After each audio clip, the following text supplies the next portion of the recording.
Bertahta,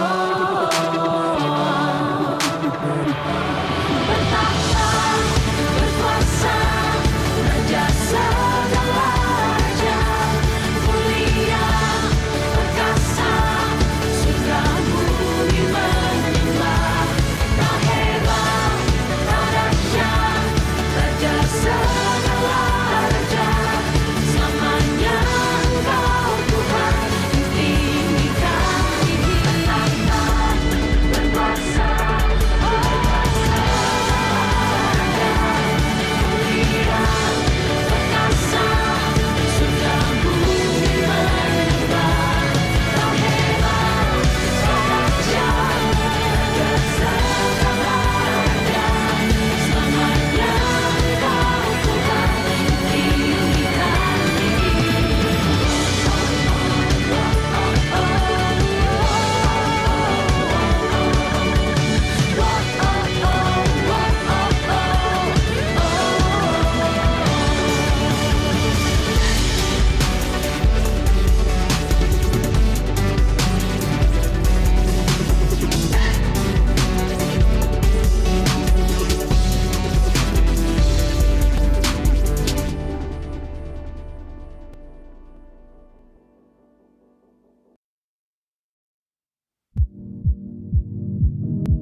I don't know what sincere love is. I don't know what faithful love is. They all always come and go, but it turns out I found it in you.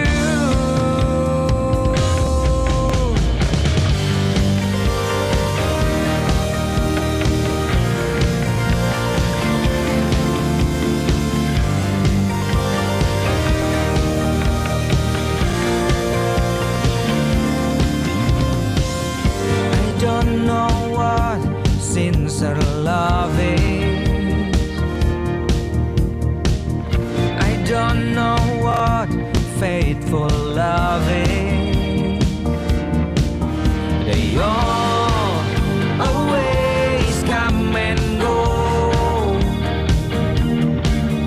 but it turned out I found it in you.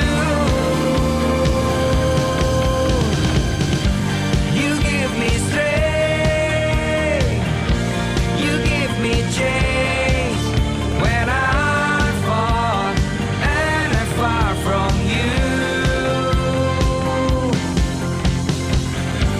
You give me love, everlasting love. I never want to lose you.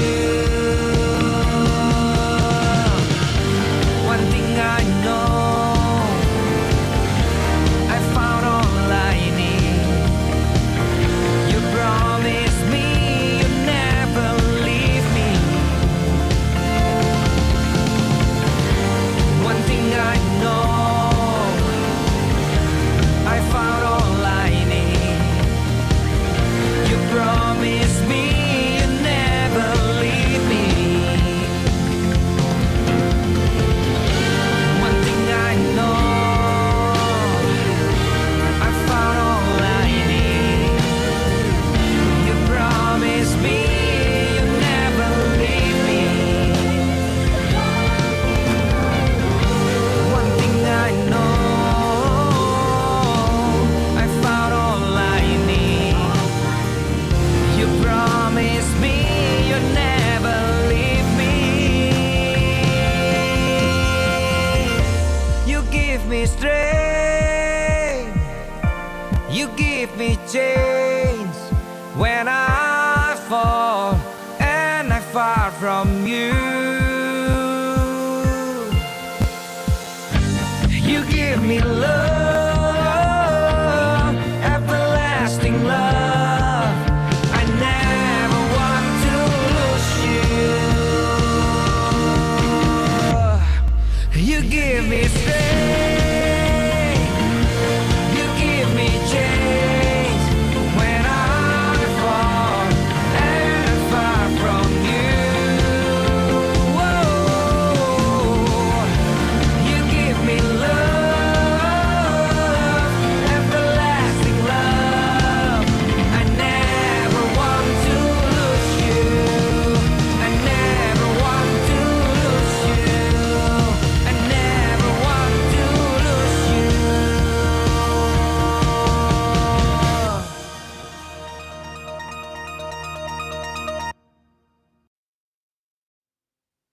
Jiwaku memuliakan Tuhan,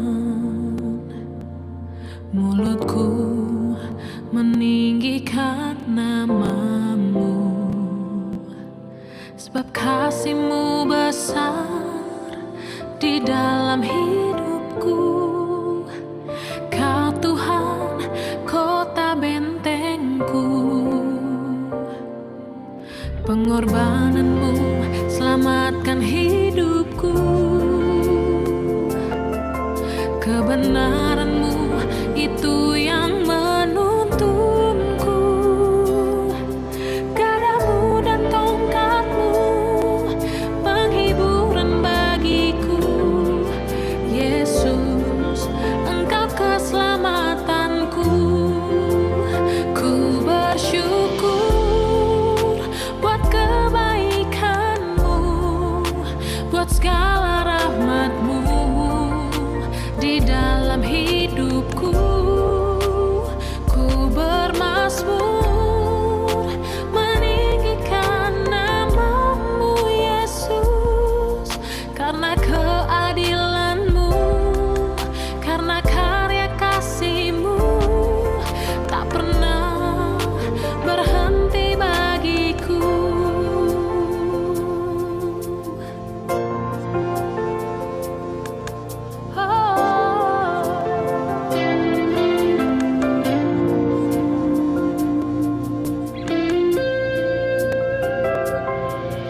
Pengorbanan-Mu selamatkan hidupku. Kebenaran-Mu itu yang menuntunku. Gadamu dan tongkat-Mu penghiburan bagiku. Yesus, Engkau keselamatanku. Ku bersyukur buat kebaikan-Mu, buat segala rahmat-Mu di dalam hidupku. Ku bermazmur meninggikan nama-Mu, Yesus, karena keadilan-Mu, karena karya kasih-Mu tak pernah berhenti bagiku.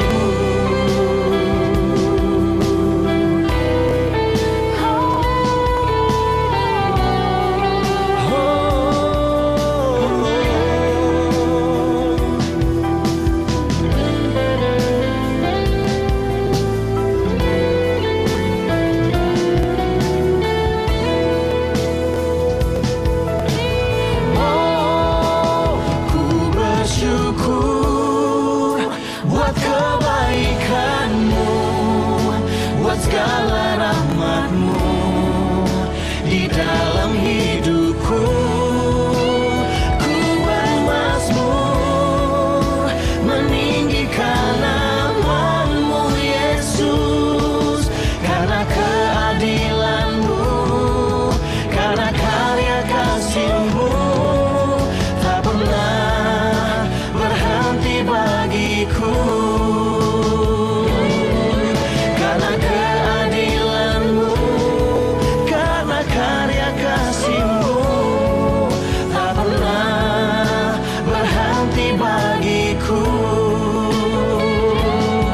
Tak pernah berhenti bagiku.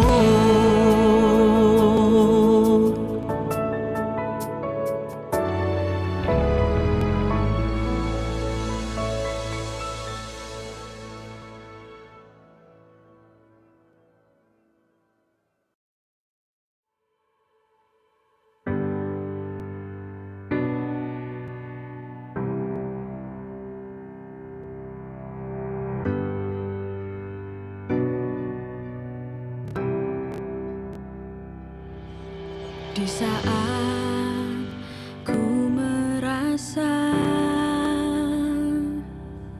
sungguh tak ada jalan,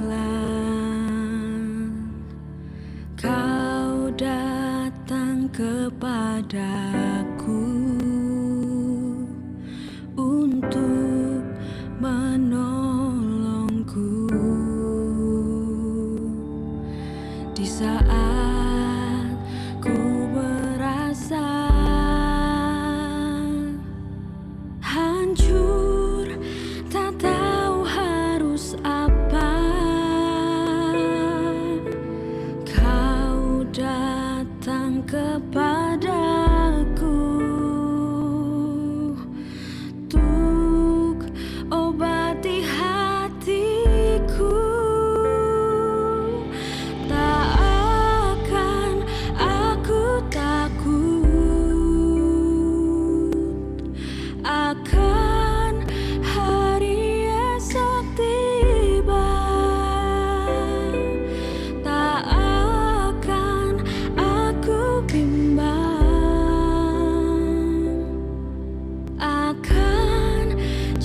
love is.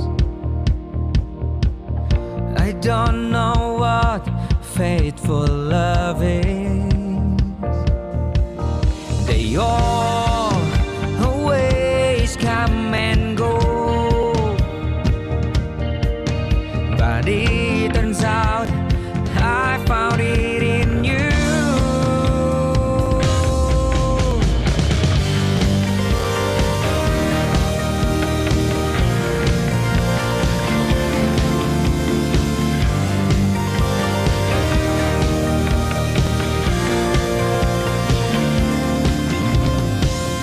I don't know what sincere love is. I don't know what faithful love is. They all always come and go, but it turned out I found it in you. You give me strength, you give me change when I fall and I'm far from you. You give me love, everlasting love. I never want to lose you. One thing I know, I found all I need. You promised me you'd never leave me. One thing I know, I found all I need. You promised me you'd never leave me.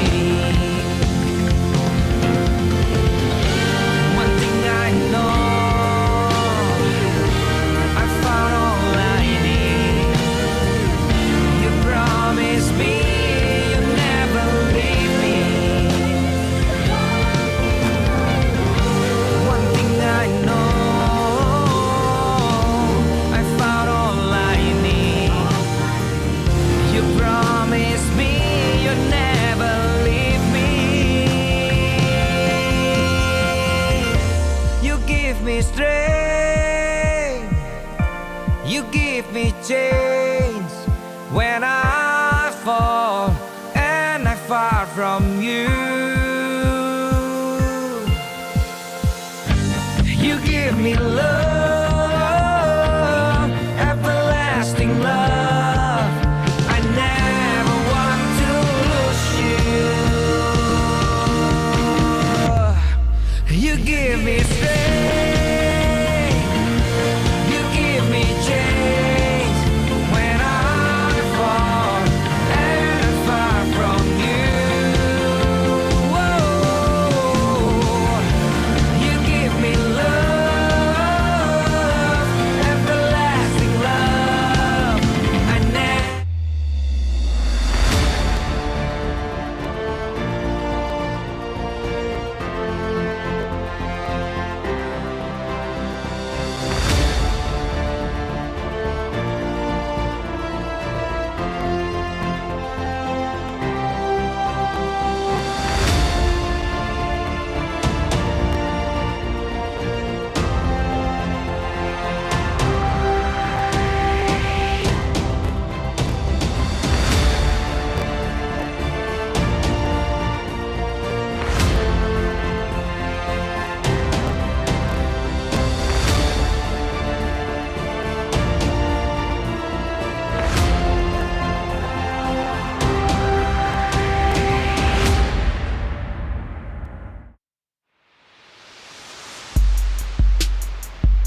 don't know what faithful love is. They all always come and go, but it turns out I found it in you.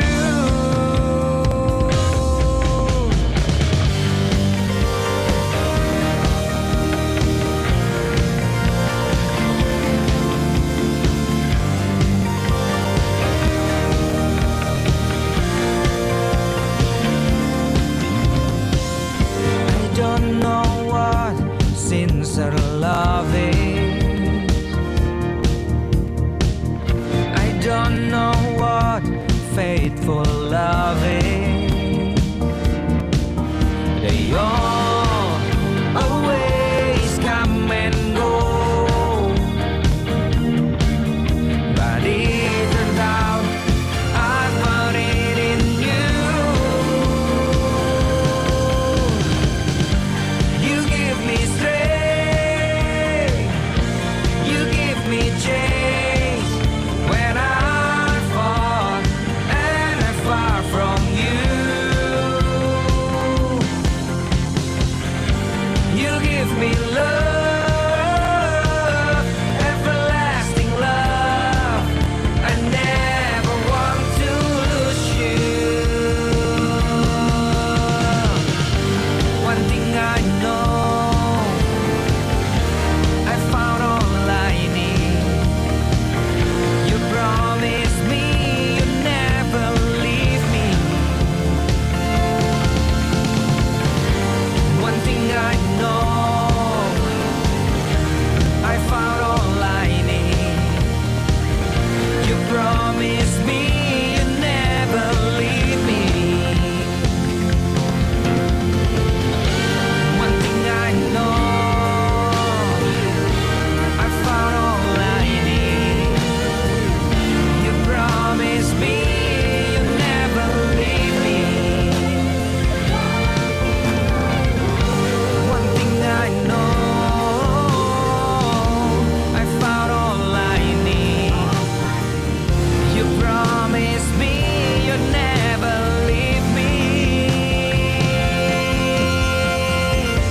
You give me strength, you give me change when I fall and I'm far from you. You give me love, everlasting love. I never want to lose you. You give me strength, you give me change when I fall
kasih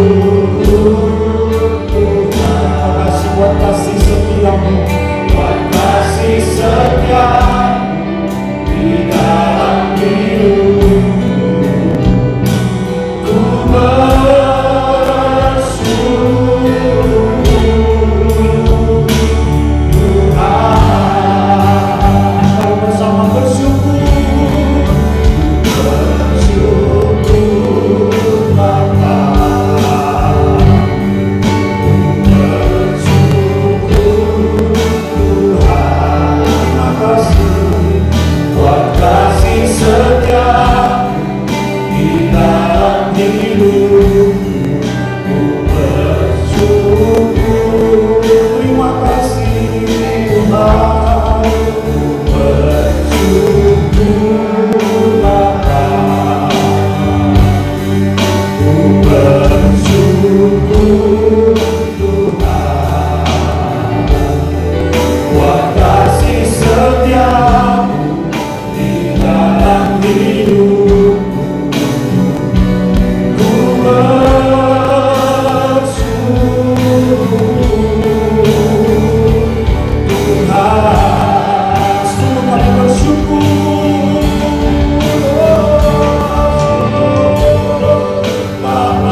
Tuhan yang setia, yang selalu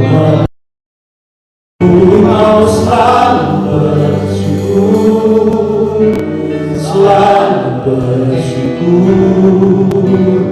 Kau Bapakku yang sekali lagi bersyukur, ku mau selalu bersyukur, selalu terima kasih Tuhan. Kau Tuhan setia, yang selalu menopang, ku mau selalu bersyukur. Terima kasih.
kasih untuk kasih setia-Mu Tuhan. Terima kasih untuk segala yang baik yang kami mulai alami. Terima kasih Tuhan Yesus, Engkau memberkati setiap kami Tuhan. Biarlah lewat pemberitaan firman kami boleh diperbaharui, karena firman-Mu lah yang bisa memperbaharui kehidupan kami. Tuntun kami Tuhan, supaya kami boleh berjalan sesuai dengan keinginan dan kehendak. Bapa, terima kasih, terpujilah nama-Mu Tuhan. Dalam nama Yesus kami berdoa dan kami siap untuk mendengarkan. Amin. Puji Tuhan. Selamat pagi Bapak Ibu yang dikasihi Tuhan. Shalom. Puji Tuhan, senang kita boleh bertemu kembali hari ini. Doa kita tentu semua keadaan kita baik-baik, kita ada dalam perlindungan dan pemeliharaan Tuhan. Puji Tuhan. Saudaraku, hari ini kita akan mau belajar sesuatu. Tema kita bulan ini train atau melatih, bagaimana kita itu memberikan diri kita untuk bisa dilatih oleh Tuhan. Nah, saudaraku, memang untuk mendapatkan satu prestasi, mau tidak mau kita harus latihan. Ya, tidak ada prestasi yang muncul secara tiba-tiba saja. Ya, apapun itu. Ya, dan kita mesti mau membawa diri kita itu untuk melatih. Kemarin saya ngomong-ngomong, kita ngobrol, jadi orang ini bilang gini, lebih baik satu jurus saja, tapi diulang-ulang sampai 1000 kali. Nanti dia akan mahir. Satu jurus saja, daripada dia punya belajar 1000 jurus, tapi tidak ada satupun yang bisa. Nah, jadi memang harus meskipun satu, tapi kalau fokus dia latih terus, nanti yang satu itu akan membuat dia jadi terampil. Nah, saudara, kita buka Alkitab kita dalam 2 Samuel pasal yang ke-22 ayat yang ke-35. 2 Samuel 22 ayat yang ke-35.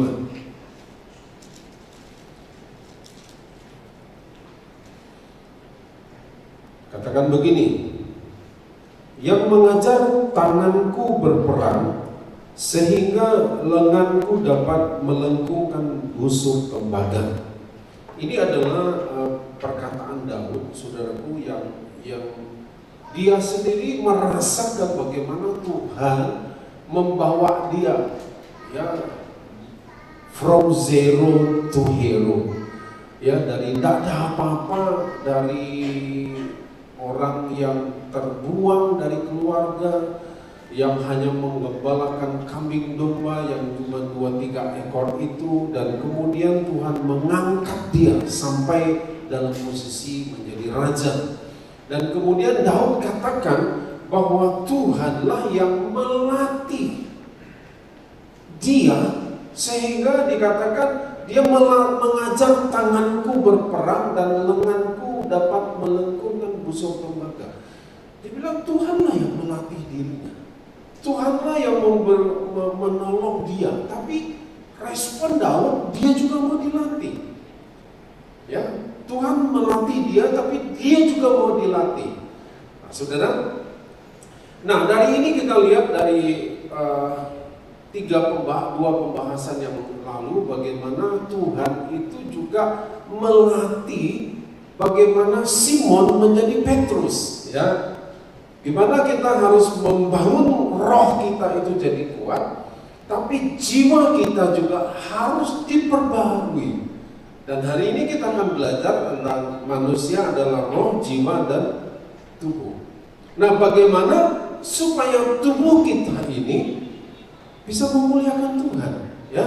Tubuh yang memuliakan Tuhan, itulah topik kita hari ini. Jadi selain punya roh yang kuat, kita juga mesti memiliki jiwa, yaitu pikiran, akal budi, perasaan kita yang mesti terus-menerus setiap saat diperbaharui. Tapi juga perlu tubuh kita ini memuliakan Tuhan. Nah, saudara, jadi lengkap tuh ya, roh, jiwa, dan tubuh. Nah, saudaraku, bagaimana kita tahu tubuh ini adalah bagian dari manusia yang sadar dan bereaksi dengan dunia luar melalui panca indera. Jadi tubuh adalah bagian yang ada dari manusia yang sadar terhadap dunia luar ini melalui panca indera. Apa yang kita lihat, apa yang kita dengar, dan apa yang kita rasakan. Ini panca indera kita. Dari kita tahu dunia luar itu, kita sadar dan kita bereaksi terhadap dunia luar itu melalui panca indera. Makanya saudaraku, salah satu yang membuat manusia hancur adalah dikatakan ada keinginan mata, ya, keinginan mata. Saudara kalau pergi ke mall, supermarket, itu kan banyak sale-sale di sana, ya kan? Sale-sale, sale, ya, 90%. Nah itu menggairahkan, apalagi ibu-ibu, wanita. Itu menggairahkan, meskipun secara logikanya dia tahu mana mungkin orang itu beli barang dan didiskon 90%. Mungkin dia mesti bayar sewa ruangan, gaji karyawan, mesti gini-gini. Tidak mungkin sebetulnya dia jual diskon 90%. Kan kita tahu, tapi kita beli juga. Nah seringkali orang membeli bukan apa yang dia butuhkan, tapi dia membeli apa yang dia inginkan. Ya, makanya produk-produk tertentu yang marketingnya itu diutamakan yang wanita. Dan supaya apa? Dia bisa menjaga wanita-wanita yang lain. Ya, dulu saya pernah jadi distributor Tupperware. Fungsinya sama untuk menyimpan makanan. Tapi begitu beda warna, orang beli lagi. Padahal bentuknya sama, fungsinya sama, tapi yang bedanya apanya? Cuma warnanya. Dan terus untuk apa dibeli? Koleksi. Dipakai? Belum tentu dipakai. Yang penting ada warna, ya, yang berbeda-beda itu. Nah saudara, jadi tubuh kita ini juga mesti dijaga. Kita tahu bahwa tubuh kita ini sesuatu yang selagi kita hidup, kita mesti dijaga. Nah, tentu jadi pertanyaan, mengapa harus dijaga tubuh ini? Tentu ada alasannya. Kenapa tubuh ini harus dijaga? Ya, bukan hanya roh kita, bukan hanya jiwa kita, tapi tubuh kita ini juga harus dijaga. Nah, yang pertama dikatakan kenapa kita harus dijaga? 1 Korintus 6 ayat 19. 1 Korintus 6 ayat 19 berkata begini, tidak tahukah kamu bahwa tubuhmu adalah bait Roh Kudus yang diam di dalam kamu, Roh Kudus yang kamu peroleh dari Allah dan bahwa kamu bukan milik kamu sendiri. Nah saudaraku, kita tahu secara tubuh fisik kita ini, orang itu akan bertumbuh. Fisik kita akan bertumbuh. Dari mana kita memulai dan kemudian dia akan bergerak naik sampai ke puncaknya. Dan kemudian setelah ada di puncak itu, kemudian dia akan turun pelan-pelan. Dari titik mana dia akan memulai, di situ dia akan mengakhirinya. Ya, cuma yang jadi pertanyaan, berapa lama dia ada di puncak? Nah ini masing-masing orang berbeda-beda.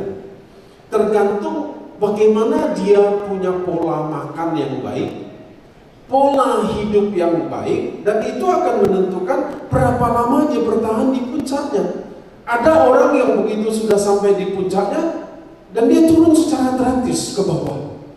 Ada orang yang lama dia bertahan di puncaknya itu, ya. Tapi ada orang yang sebentar. Nah, berapa lama dia ada di puncaknya itu masing-masing orang berbeda-beda. Sekali lagi, ada banyak faktor yang mempengaruhi. Salah satunya pola makan. Ya, kita ini kan dibiasakan yang penting kenyang, bukan yang penting sehat. Yang penting kenyang. Ya. Jadi apapun makanannya, bukan minumnya teh botol sosro, tapi apapun makanannya yang penting kenyang. Nah sehingga kalau sudah kenyang kita anggap sudah memenuhilah semua kriteria yang dibutuhkan oleh tubuh kita. Enggak juga. Tapi COVID memberitahu kepada kita bahwa ternyata kesehatan itu penting. Ya kan? COVID ini memberitahu kepada kita, mengajarkan kepada kita, melatih kita. Oh ternyata sehat itu mahal, sehat itu penting. Sehingga orang semua hari-hari ini menjaga, ya, bukan hanya dirinya yang dia jaga juga orang lain. Jangan dekat-dekat, karena ada social distancing, ya kan? Begitu ada orang berbuat sesuatu, bukan hanya jaga diri kita juga jaga orang lain. Kalau kita punya karyawan, pakai masker. Ya. Kenapa? Karena kita saling menjaga. Nah, saudara, tubuh ini adalah tempat kediaman Allah. Setelah kita menjadi percaya kepada Tuhan Yesus, dikatakan bahwa Roh Tuhan itu ada di dalam kita. Jadi tubuh kita ini yang kita diami, yang sudah dikuduskan oleh Tuhan, oleh darah Yesus yang sudah menyucikan roh kita dan jiwa kita yang harus terus diperbaharui oleh firman. Tapi juga ada tubuh kita ini, ya, dan dikatakan tubuh ini adalah tempat kediaman Tuhan. Jadi Tuhan itu berkenan melalui rohnya tinggal di dalam kita. Ini kan sesuatu yang luar biasa. Kenapa? Karena Tuhan itu berkenan, Tuhan pencipta langit dan bumi, yang dikatakan bumi ini jadi tumpuan kakinya. Dia hanya dengan berkata saja sesuatu jadi, dari yang tidak ada bisa menjadi ada, dan dia berkenan tinggal di dalam kita. Nah, kenapa kita mesti jaga tubuh kita? Karena tubuh kita ini tempat kediaman Tuhan. Ini yang pertama. Nah, karena tubuh kita ini tempat kediaman Tuhan, ayat berikutnya berkata dari 1 Korintus 6 ayat yang ke-20, dikatakan begini, karena itu sebab kamu telah dibeli dan harganya telah lunas dibayar, karena itu muliakanlah Allah dengan apa? Dengan apa? Tubuh. Yang kedua, dengan tubuh ini kita bisa memuliakan Tuhan. Saudara, kita juga jangan punya pemikiran, karena ada orang yang punya pemikiran bahwa sakit itu adalah kutuk. Tidak selamanya. Tidak selamanya. Ya. Memang orang yang mengalami kutuk, salah satu faktor efeknya adalah orang itu bisa sakit. Tapi ada yang memang Tuhan izinkan terjadi oleh seseorang. Jadi jangan kita cepat begitu orang sakit, nah, kamu kurang berdoa nih, kamu tidak bayar perpuluhan nih, wah kamu ini tidak pernah ibadah makanya kamu sakit. Jangan terlalu cepat memvonis seperti itu. Ya, kenapa? Karena ini banyak sekali kemungkinannya. Tapi saudaraku, dengan tubuh ini kita bisa memuliakan Tuhan. Ya, nah, saudara, mari kita mau merawat, menjaga tubuh ini, karena dengan tubuh ini kita bisa memuliakan Tuhan.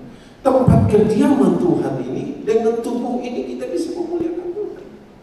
Saudara datang beribadah, saudara, kita bisa dengan tubuh kita bisa memuliakan Tuhan. Dengan respon kita bisa memuliakan Tuhan. Jadi saya mendorong kita memberikan satu penguatan kepada kita, saudara, itu sementara kita beribadah, jangan malu, karena kita memang tidak sedang berkompetisi di dalam ibadah, siapa tangannya yang lebih tinggi angkat, itu yang lebih rohani, enggak. Tapi paling tidak berikanlah respon bahwa kita ini sedang menyanyi untuk Tuhan, saudara sedang memberikan sesuatu untuk Tuhan. Jadi kasih respon, jangan kaku, macam tidak bereaksi apa-apa, karena kita sedang datang beribadah kepada Tuhan yang ada di dalam kita. Jadi saudara, saya sih tidak terlalu setuju kalau orang ibadah bilang hari ini hadirat Tuhan tidak ada, yang mimpin pujian itu kurang rohani, kurang berdoa, kurang persiapan.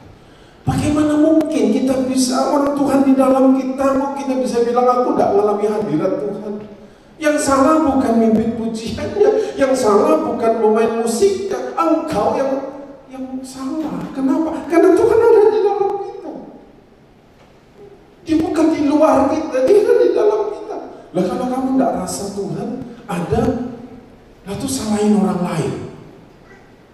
Yang pemain musik tidak bagus, tidak ada urapan, tidak ada ini tidak mungkin, saudaraku, ya. Jadi jangan salah konsep gitu loh, ya. Jangan salahkan orang lain karena keadaan itu. Mungkin kita mesti cek diri kita. Loh, kenapa? Berarti adakah sesuatu? Adakah dosa yang aku biarkan berlarut-larut di dalam diriku sehingga dosa itu menghalangi kita merasakan damai, menghalangi kehadiran Tuhan itu nyata dalam kita, bukan karena orang lain. Kadang-kadang karena cara berpikir kita, ya, itu yang salah. Nah, jadi Bapak Ibu, mari mesti belajar sesuatu hari ini. Ya. Jadi yang pertama, tubuh kita ini tempat kediaman Roh Tuhan. Nah, kemudian dengan tubuh ini kita bisa memuliakan Tuhan. Nah, saudara, yang ketiga, kenapa kita mesti menjaga tubuh ini? Karena satu lagi, saudaraku, bahwa yang ketiga ini, karena melalui tubuh yang sama, ternyata tubuh ini punya potensi untuk apa? Untuk berbuat dosa. Jadi tubuh yang sama yang bisa memuliakan Tuhan, ternyata tubuh ini juga punya potensi untuk apa? Untuk berbuat dosa. Nah, sebabnya apa? Nanti ini kita mau belajar, ya. Tentang, kita coba lihat dari Galatia pasal yang ke-5 ayat 19 sampai 21. Galatia 5 ayat 19 sampai 21. Katakan begini. Perbuatan daging telah nyata, yaitu percabulan, kecemaran, hawa nafsu, penyembahan berhala, sihir, perseteruan, perselisihan, iri hati, amarah, kepentingan diri sendiri, percideraan, roh pemecah, kedengkian, kemabukan, pesta pora, dan sebagainya. Terhadap semuanya itu kuperingatkan kamu, seperti yang telah kubuat dahulu, bahwa barang siapa melakukan hal-hal yang demikian, ia tidak akan mendapat bagian dalam kerajaan Allah.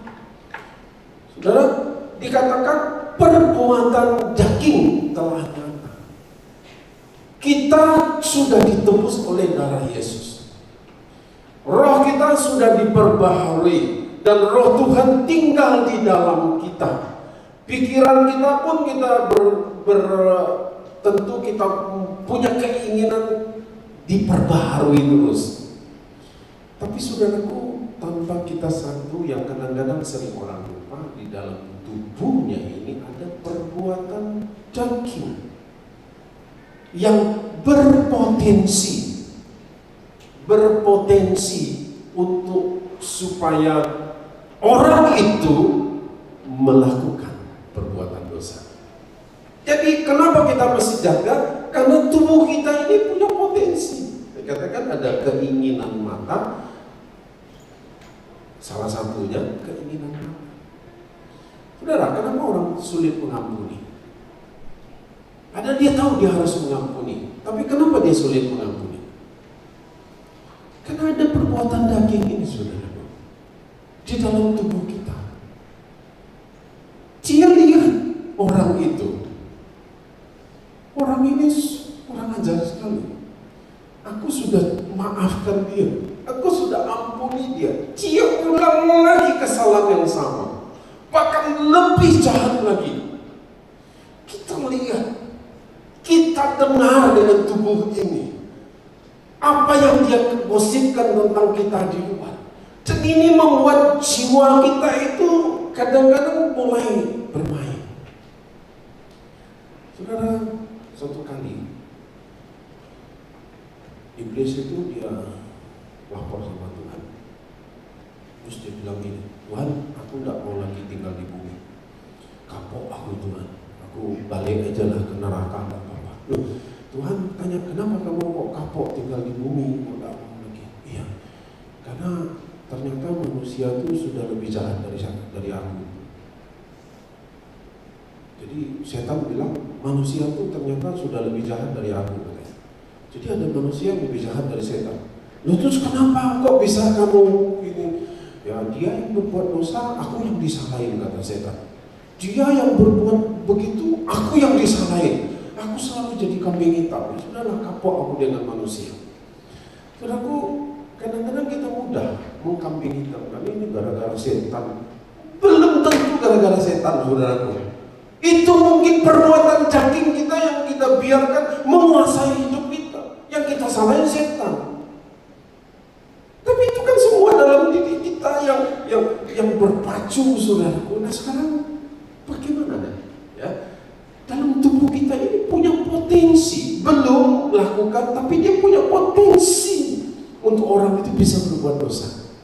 Ya, nah sekarang kalau memang dia punya potensi, bagaimana cara jaganya? Ya kan gitu ya, supaya kita ini kan jangan dikasih tahu ini salah, tapi tidak dikasih tahu solusinya. Ya. Sekarang kita tahu nih bahwa tubuh ini punya potensi, jadi jangan sampai membuat kita salah ya. Tapi ayo kita, bagaimana kita sekarang mau menjaga tubuh ini? Ya. Yang pertama, 1 Timotius 4 ayat yang ke-8.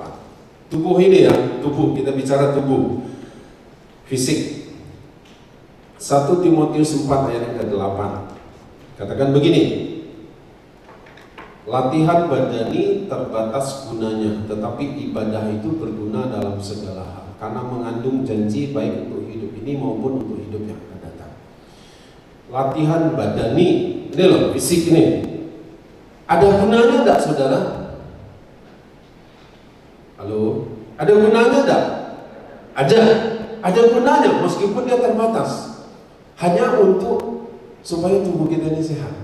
Betul ya? Kita olahraga, nge-gym, badminton, basket, jogging, olahraga yang lain, berenang dan sebagainya, itu baik.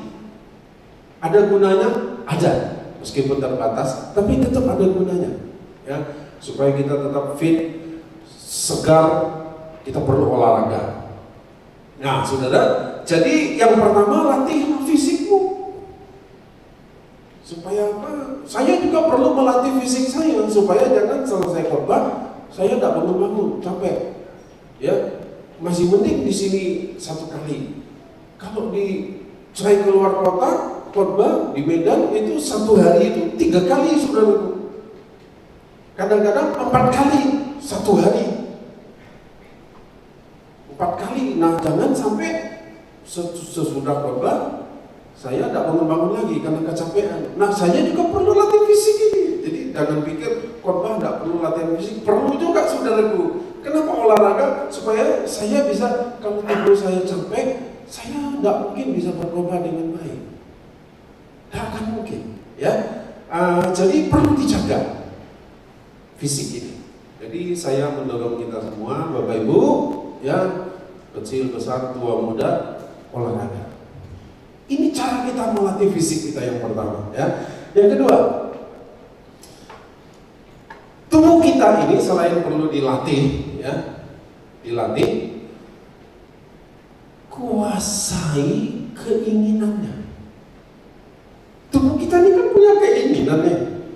Kalau hari Minggu, saudara yang sudah kerja dari hari Senin sampai Sabtu, hari Minggu biasanya ingin bangun telat, betul ya? Yang sekolah pun maunya bangun telat. Tapi karena ada ibadah, masih penting ibadah jam 10. Kalau kita yang pelayanan mesti datang jam 9, mesti bangun lebih pagi. Padahal sebetulnya keinginannya tidur aja. Nah, tapi saudaraku yang kedua ini kuasai keinginannya tubuh tadi itu. Ya. 1 Korintus pasal yang ke-9 ayat yang ke-27 katakan begini. 1 Korintus 9 ayat yang ke-27 katakan, tetapi aku melatih tubuhku dan apa? Menguasai seluruhnya, supaya sesudah memberitakan Injil kepada orang lain, jangan aku sendiri ditolak. Ini kata Paulus, selain aku beritakan Injil ini, aku juga perlu latih diriku ini, melatih tubuhku. Ya, kita nggak tahu olahraganya Paulus apa. Apakah dia dulu nge-gym, apakah dia berenang, nggak tahu. Tapi dia bilang dia melatih tubuhnya dan menguasai. Jadi saudaraku, mesti kuasai keinginan tubuh ini, saudaraku. Perbuatan daging itu mesti dikuasai. Saudara, kalau diperlakukan tidak adil, dibenci orang, dikecewakan orang, kadang-kadang daging kita ini kan berontak. Udah 3 kali aku ampuni dia, udah 5 kali aku maafkan dia ulang lagi kesalahan yang sama. Daging kita ini kan berontak. Keinginannya apa? Kasih pelajaran. Kalau enggak, nanti dia ulang lagi perbuatan yang berikutnya. Dia sakiti aku lagi. Aku harus kasih pelajaran. Kata daging kita. Tapi kata firman kan enggak begitu. Berapa kali aku harus mengampuni, kata Petrus? 70 kali 7 kali. Ini kan saya pernah sampaikan 70 pangkat 7. Kita bisa bayangkan 70 pangkat 7 itu miliaran kali dalam sehari, yang cuma 24 jam dalam sehari. Nah, saudara, kata daging kita enggak bisa, harus dikasih pelajaran orang ini. Tapi kata firman kan enggak begitu. Nah, kuasai dagingmu itu, kuasai perbuatan daging itu. Tuhan, aku sudah rajin ibadah, aku sudah rajin berdoa, aku lakukan ini, aku lakukan itu Tuhan, aku berpuasa, aku lakukan ini. Kok uang orang itu lebih banyak dari aku ya Tuhan? Dia tidak ke gereja, hidupnya tidak benar, muncul iri hati. Ini orang mentawai yang alami, saudaraku, yang dipelosok masuk lagi ke dalam. Di sini tidak ada. Tidak ada yang ngomong dengan saya maksudnya. Ini kan kita bisa menimbulkan iri hati. Dan daging kita ini akan ngomong sama kita, dia akan bisik-bisik. Nah, kamu lihat kan, orang itu aja tidak beribadah, tidak lakukan apa-apa. Buktinya ngomongnya banyak, istrinya banyak lagi, ya kan? Oh, ya kan kamu begini kan? Dan daging ini akan bicara dengan kita. Nah, sekarang tergantung kita mau kuasai tidak daging ini. Dan banyak lagi hal-hal yang bisa muncul. Tapi Tuhan katakan bagaimana menjaga tubuh ini. Engkau mesti kuasai keinginannya. Ya, Galatia 5 yang kita baca tadi itu keinginan perbuatan daging. Iri hati, dengki, amarah, kepentingan diri sendiri, tidak peduli dengan orang lain. Itu perbuatan daging. Dan kita menguasai. Supaya itu bagian cara kita untuk menjaga, dengan cara kita menguasai. Nah, saudara,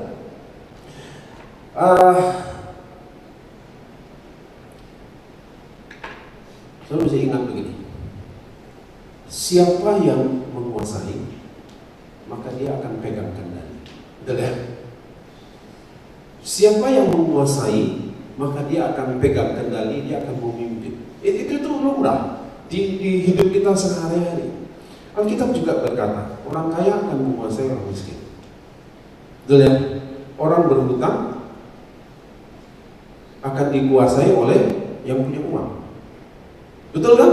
Saudara punya uang, saudara kerja, tapi karena saudara berhutang ke bank, maka bank akan bertindak kepada saudara. Tanggal segini, meskipun itu uang saudara sebagian, tanggal segini kamu harus bayar. Kalau kamu tidak bayar, saya denda. Betul kan? Itu logis. Kenapa? Yang punya uang dia kasih pinjam sama kita, dan kita harus ikut dengan dia, ikut aturannya dia. Tidak boleh kita bilang hari ini, bulan ini aku udah bayar dulu ya, karena aku mau beli mobil. Bisa begitu? Oh nggak bisa. Nah saudaraku, jadi yang menguasai itu akan memimpin, akan pegang kendali. Nah sekarang siapa yang menguasai perbuatan daging kita? Kalau kita yang menguasai, maka kita yang pegang kendali, kita yang atur. Ini nggak boleh. Itu harusnya. Tapi kalau dikuasai sama yang lain, maka yang lain itu akan menguasai kita. Ya, nah saudara,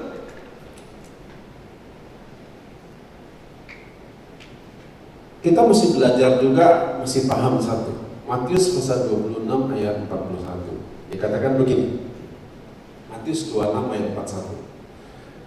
Kenapa kita mesti menguasai daging, perbuatan daging ini? Karena dibilang begini, Matius 26 ayat 41, roh penurut apa? Roh penurut, tapi daging. Wah, sudah pintar semua, udah hafal ayatnya kan? Roh penurut, daging lemah. Kenyataannya daging ini lemah enggak? Memang lemah. Siapa yang tahan dengan godaannya, saudara? Nggak ada orang yang bisa tahan, saudara. Ya. Meskipun roh kita itu nurut, aku tidak mau lakukan, aku tidak mau lakukan, jatuh. Aku tidak mau, aku tobat Tuhan, kumat lagi. Ya kan begitu? Anda mau Tuhan, tidak. Lakukan lagi. Kenapa? Karena kenyataannya memang begitu. Roh penurut, daging lemah. Nah kalau kita tidak kuasai yang lemah ini menjadi janji dia, saudara. Ya, jadi bisa kuasai. Nah, bagaimana caranya? Tentu harus ada solusinya menguasainya. Bagaimana cara menguasai daging? Menguasai iri, dengki, amarah, kepentingan diri sendiri, perzinahan, percabulan dan sebagainya. Bagaimana kita bisa menguasai? Bukan salah setannya dulu, saudaraku. Jadi jangan cepat-cepat, setan ini salah, setan. Jangan cepat-cepat, daging kita, saudara. Daging kita yang kita ikuti, perbuatan daging itu yang kita ikuti, ya. Bukan saya kalau itu kita kasihan langsung masih iblis. Tidak perlu dikasihani dia, saudara. Kenapa? Karena iblis sudah perlu dikasihani. Tapi sekali kau ikuti keinginan daging itu yang dikuasai sama si iblis tadi, maka kita akan dikuasai sama dia. Ya. Nah, cara menguasainya bagaimana? Galatia 5 ayat 16-17 dikatakan, Galatia 5 ayat 16 dan 17 dikatakan begini, hiduplah oleh roh, katanya. Galatia 5 ayat 16 dan 17. Maksudku ialah hiduplah oleh roh, maka kamu tidak akan menuruti keinginan daging. Sebab keinginan daging berlawanan dengan keinginan roh, dan keinginan roh berlawanan dengan keinginan daging, karena keduanya bertentangan, sehingga kamu setiap kali tidak melakukan apa yang kamu kehendaki. Saudaraku, bagaimana caranya kita bisa menguasai keinginan daging ini? Hiduplah oleh roh. Nah, terus kita akan hidup masih di bumi, Bang. Kita kan semua masih pijak bumi, kan? Ya kan? Kita berjalan semua masih pijak bumi. Gimana caranya kita bisa hidup oleh roh? Bagaimana caranya bisa kita hidup oleh roh? Nah, saudaraku, Tuhan kasihkan. Jadi di kata-kata hiduplah dalam bahasa Yunani itu artinya itu begini, saudaraku. Berjalan mengelilingi sesuatu atau menempuh perjalanan. Jadi berjalan mengelilingi sesuatu atau menempuh perjalanan. Jadi hiduplah oleh roh ini, saudaraku, supaya kita bisa mematikan perbuatan daging. Ya, selagi kita hidup di bumi, roh menurut daging lemah. Tapi Tuhan ada di dalam kita. Roh Tuhan ada bersama-sama dengan kita. Dan roh ini akan menolong kita mengingatkan kita, menuntun kita, membimbing kita, memberitahu kepada kita apa yang salah, mengingatkan kepada kita ini dosa, jangan terjebak olehnya. Ada roh yang di dalam kita yang selalu berbicara kepada kita, entah kita dengar atau tidak, tapi dia bicara dengan kita. Ya, hari ini sementara kita dengarkan firman Tuhan, saya percaya ada roh Tuhan yang di dalam kita ini ngomong sama kita, kasih tahu kita, oh gini loh caranya kuasai. Ya kan, roh yang sama yang berbicara kepada saya untuk sampaikan ini, roh yang sama ngomong dengan kita semua. Yang di rumah juga dia kasih tahu kepada kita, ini loh rohmu. Kamu anak-anak mesti nurut sama orang tua. Ya kenapa mesti nurut? Karena dia orang tuamu. Kenapa kita harus nurut sama dia? Ya, karena dia wakil Tuhan buat engkau di bumi. Nah, roh itu akan ngomong sama kita. Keinginan daging kita tidak bisa begitu. Lawan dia, hancurkan dia. Kalau perlu kita bilang salibkan dia. Tapi kan roh Tuhan itu ngomong sama kita. Nah, saudara, hiduplah oleh roh. Bagaimana kita tahu kita ini hidup oleh roh atau kita dikuasai oleh daging? Ya, bagaimana kita tahu? Supaya kan kita mengerti nih, aku hidup oleh roh enggak? Atau aku hidup oleh daging? Ya, bagaimana caranya kita mengetahui? Supaya kita tahu siapa yang kita ikut. Sekarang yang penting kita tahu itu begini caranya. Keinginan siapa yang kau ikuti? Keinginan Tuhan atau keinginan dagingmu? Contoh yang ekstrim tadi ya, Tuhan bilang ampuni, tapi daging kita bilang apa? Gak bisa, sudah keterlaluan dia. Ya? Tapi Tuhan bilang lagi, ampuni dia. Sama seperti Kristus mengampuni. Ampuni dia. Daging kita bilang tidak. Nah sekarang keinginan siapa yang kita ikuti? Kalau kita ikuti keinginan daging, artinya kita tidak hidup oleh roh. Tapi kalau kita hidup oleh roh, tentu kita dengarkan apa kata Tuhan, apa yang dia sampaikan dengan firman-Nya ini. Kalau Tuhan bilang itu dosa, jangan dekat-dekat. Karena nanti dia akan kuasai hidupmu. Kalau Tuhan bilang jangan iri hati, ya jangan iri hati. Wah, kok bisa dia lebih itu? Ya kita tinggal cek aja. Yang penting kan kita tidak mati kelaparan. Ya kan? Kita kan dipelihara oleh Tuhan. Ya tidak usah dibanding-bandingkan. Oh dia begini, kenapa dia? Ya tidak usah dibanding-bandingkan. Jadikan aja dirimu standar supaya orang lain melihat bagaimana. Ternyata dia ini setia tapi hidupnya dipelihara ya. Oh, dia dijaga Tuhan ya, dilindungi Tuhan ya. Oh, saya lihat dia enggak kaya-kaya bener sih, tapi kok wajahnya itu sukacita aja. Oh, dia itu nikmati sekali hidup ini. Nah, tentu dia belajar sesuatu, dia melihat sesuatu dari diri kita. Keinginan siapa yang kita ikuti, itu memberitahu kita. Kita hidup oleh roh atau kita dikuasai oleh daging. Ya, jadi terus mungkin gimana saya bisa tahu Pak? Yang sederhananya gini, lihat buahnya,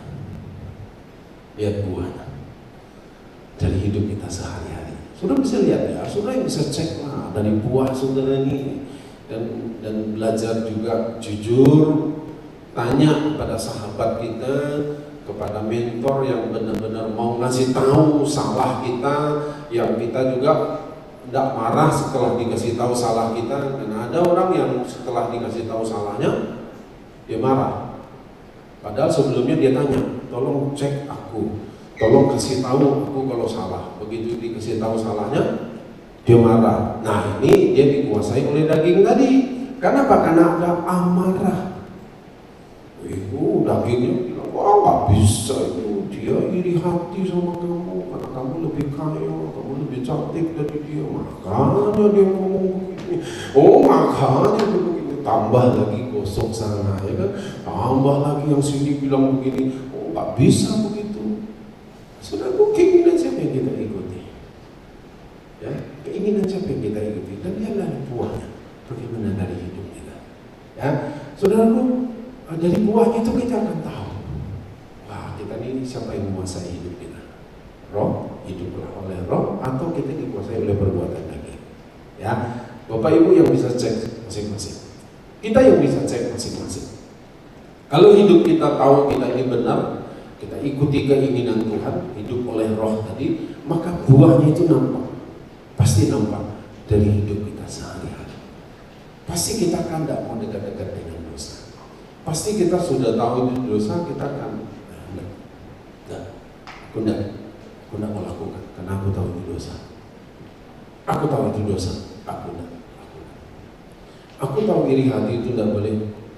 Aku belajar berterima kasih kepada Tuhan untuk apa yang aku punya, untuk apa yang aku sudah terima dari Tuhan, yang lalu dan yang sekarang. Yang akan datang, aku berharap kepada Tuhan, Dia memberikan. Kalau Dia tidak berikan, aku tetap berterima kasih kepada Tuhan untuk apa yang sudah Dia berikan dan yang sedang aku alami. Daripada kita terus memikirkan apa yang akan Tuhan berikan, lebih baik kita berterima kasih untuk yang Tuhan sudah berikan. Toh yang Tuhan sudah berikan kita sudah alami. Ya, nah biarlah hari ini kita perlu belajar bagaimana kita supaya dengan tubuh ini kita bisa memuliakan Tuhan. Orang lain melihat kehidupan kita dan orang lain melihat apa yang kita lakukan, orang lain melihat buah dari kehidupan kita dan mereka berkata, iya, ada Tuhan di dalam orang itu. Dan aku melihat orang itu dikuasai oleh roh. Kenapa? Karena bukan dagingnya yang menguasai dia. Saudaraku, biarlah hari ini kita boleh belajar sesuatu. Roh, jiwa, dan tubuh kita harus terpelihara semua. Ya, ingat, roh penurut, tapi daging kita lemah. Bukan jadi alasan untuk kita melegalkan, mentoleransi perbuatan dosa kita. Enggak, ya, jangan karena ya maklumlah kan daging lemah. Ya jadi kalau aku berbuat dosa, ya daging kan lemah. Jangan ini merupakan toleransi. Jangan terbalik pikiran kita. Jangan terbalik begitu kita berbuat dosa dan kemudian kita seolah-olah mendamaikan diri kita dengan keadaan itu, kita bilang ya bagaimana lagi daging lemah. Ya enggak, saudaraku. Karena kita punya roh Tuhan, roh yang kuat. Ya, bukan dikuasai oleh daging. Dan biarlah hari ini kita belajar di hari-hari ke depan. Ya, sekalipun daging kita lemah, tapi kita punya roh yang kuat. Karena ada Tuhan di dalam kita. Dan doa kita bersama, semua kita melewati masa-masa sulit yang kita hadapi, kesulitan yang ada di depan kita, karena roh Tuhan yang kuat ada di dalam kita. Dan kita akan atasi sekalipun perbuatan daging itu akan terus mendesak kita untuk melakukan dosa, tapi roh yang kuat itu yang ada di dalam kita akan membuat kita melewati terus dengan kemenangan demi kemenangan. Mari kita berdoa. Makasih Tuhan, makasih Tuhan untuk hari ini. Haleluya. Makasih Tuhan.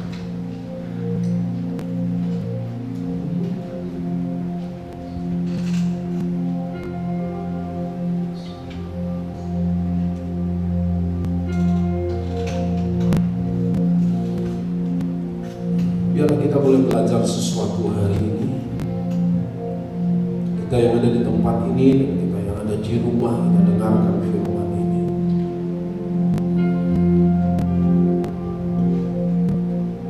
Dan jangan mempercayai perkataan iblis yang mendominasi, yang memberitahu kepada kita, ya maklumlah dagingmu kan lemah. Betul? Betul, Tuhan tidak akan nyangkal itu. Memang daging kita ini lemah. Tapi Tuhan katakan gini, kita harus menguasainya karena roh kita ini menurut. Bukankah di dalam diri kita ada roh Tuhan yang perkasa? Bukankah di dalam diri kita ada roh Tuhan yang kuat?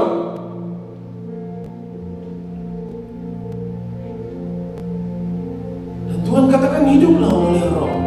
Dengarkan dia, ikuti apa yang dia mau, lakukan apa yang dia katakan. Kuasai perbuatan daging, kuasai tubuhmu. Perbuatan daging itu yang mesti dikuasai.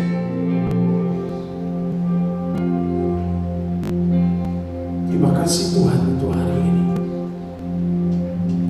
Hamba berdoa untuk setiap anak-anak-Mu.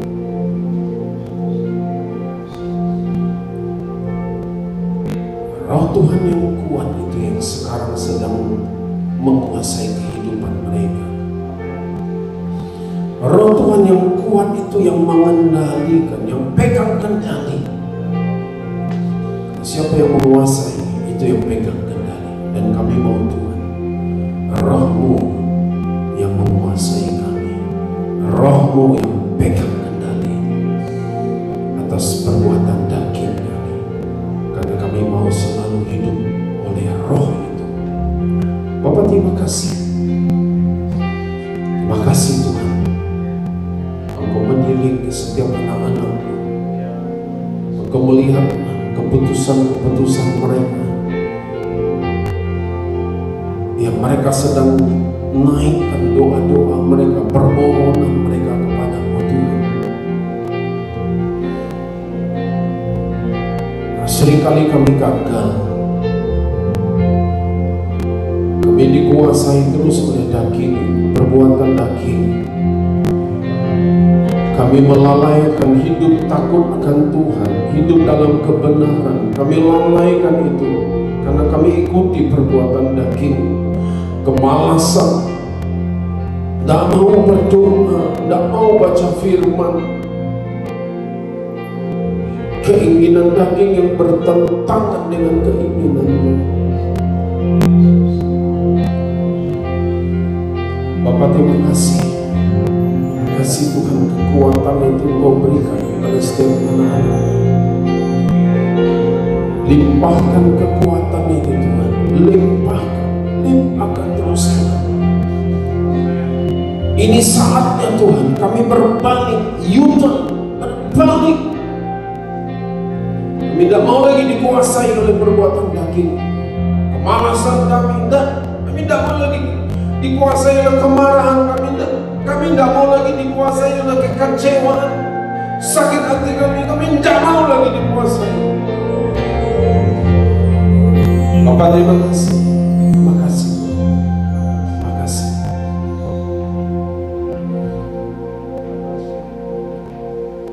Terima kasih Tuhan, terima kasih Tuhan.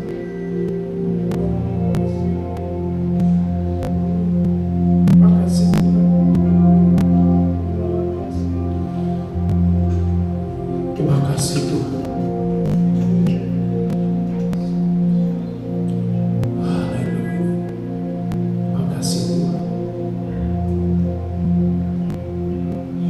Terima kasih Tuhan. Terima kasih. Terima kasih Tuhan. Terima kasih Tuhan.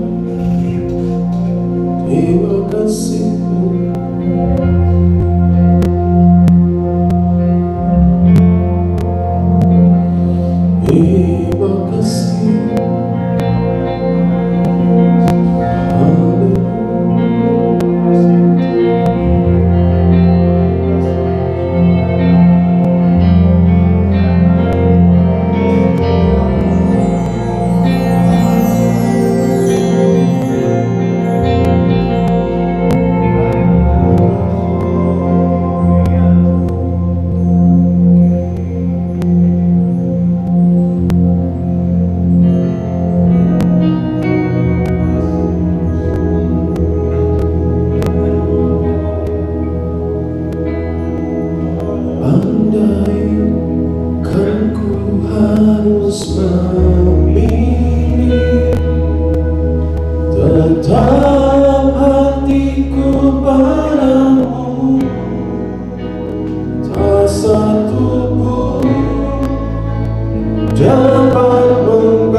Katakan tetap hatiku padamu. Tak satu pun dapat menggantikanmu. Hanya Kau yang berarti bagiku. Lebih dari semua yang ada. Kaulah segalanya bagiku. Dan inginku berpaling darimu selamanya. Ku akan menyembahmu. Andaikan ku harus pergi, tetap hatiku padamu. Tak inginku berpaling darimu selamanya. Ku akan menyembahmu. Lebih dari semua yang ada. Kaulah segalanya bagiku.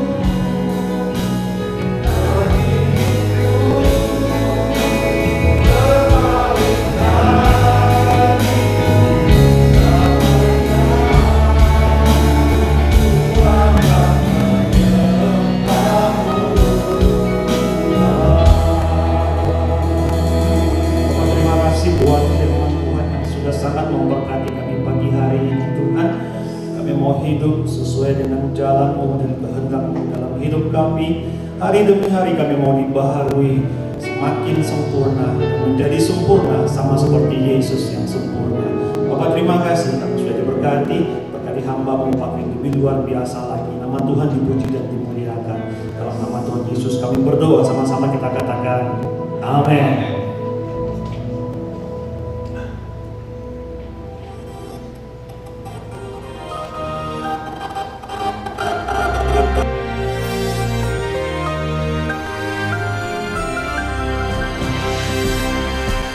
Shalom warga kerajaan, sungguh menggairahkan setelah kita memperingati kematian dan kebangkitan Tuhan Yesus. Dan sebelum dia naik ke sorga, yang akan kita rayakan nanti tanggal 13 bulan Mei. Dan kemudian pencurahan Roh Kudus tanggal 23 Mei pas hari Minggu juga. Nanti Bapak Pendeta Frankie yang menyampaikan special message bagi kita semua. Maka saudara, apa yang dilakukan Yesus? Mulai dari dia bangkit dan selama 40 hari ya bersama murid-muridnya. Saya bayangkan saya ada di rumput di sana ya, mendengarkan pengajaran daripada Sang Raja dan Sang Maha Guru ini. Tetapi puji Tuhan, melalui Roh Kudus kita tetap bisa belajar. Karena Roh Kudus adalah roh daripada Kristus sendiri. Nah saudara, apa yang dilakukan oleh dia? Injil Lukas disambung dengan Kisah Para Rasul pasal pertama menjelaskan bahwa apa yang dia lakukan adalah dia menampakkan diri berulang-ulang kepada murid-muridnya. Berulang-ulang. Jadi saudaraku, itu bukan suatu halusinasi atau suatu delusi, tetapi benar-benar kenyataan bahwa dia benar-benar bangkit. Karena tidak heran bahwa mereka disuruh menyangkal bahwa Yesus itu bangkit dan hidup. Mereka tidak bisa.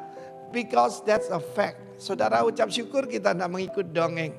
Dan apa yang dilakukan oleh Tuhan Yesus? To do and to teach. Ya. Dan juga train them. Bulan ini bicara soal to train. Melatih anak-anak muda kita. Dan saya percaya kebangkitan anak-anak muda yang dipakai Tuhan luar biasa sedang terjadi di tengah-tengah kita. Dia berulang-ulang di dalam bahasa Inggris katakan infallible proof. Bukti yang tak terbantahkan dan tidak bisa dibantahkan. Bahwa dia hidup dan apa yang diajarkan? Kerajaan Allah. Karena selama ini mereka gagal paham. Mereka kira bahwa kerajaan Allah itu Mesias datang untuk menghancurkan Romawi dan mendirikan kerajaan yang dijanjikan kepada David. Yaitu bahwa dia akan meminta seluruh bumi dan berpusat di Yerusalem. Jangan salah, bukan Washington DC, bukan Beijing, bukan Moskow ataupun yang lain, tetapi Yerusalem. Tetapi saudaraku, meskipun dia mengajar, ini kebenaran ini harus seutuhnya pertaining the kingdom of God, tentang kerajaan Allah. Dia mengajarkan. Sejak saya banyak menekankan tentang dia datang untuk mendirikan kerajaan sebagai raja, dan firman Tuhan adalah undang-undang, ya. Firman Tuhan adalah mengajarkan kebudayaan kerajaan. Masih juga banyak yang gagal paham. Sebab pada akhir pertemuan itu murid-murid tanya, maukah engkau pada masa ini, sekarang ini, yaitu mendirikan kerajaan bagi Israel, memulihkan, restore kerajaan bagi Israel. Dan dia berkata, hanya Bapak yang tahu, ya. Jadi kita tidak usah mereka-reka tanggal kedatangan Kristus. Tetapi yang jelas, the kingdom of God is within you. Kerajaan Allah ada di dalam saudara saya, melalui sang raja yang memerintah, melalui rohnya. What is the kingdom of God? The government of God. Pemerintahan Allah. Karena itu selama 40 hari dia mengajarkan itu dan berulang kali menampakkan diri dengan tubuh kemuliaan. Ini gambar ini yang mungkin sebelum dia bangkit ya, tapi just an illustration. Dan saudara yang kasih Tuhan, through the Holy Spirit, melalui Roh Kudus. Tanggal 23 kita memperingati yaitu pencurahan Roh Kudus. Saudara yang kekasih, Tuhan mau kita semua menjadi saksi yang berkuasa bagi Dia. Tuhan memberkati kita semua warga kerajaan. Amin.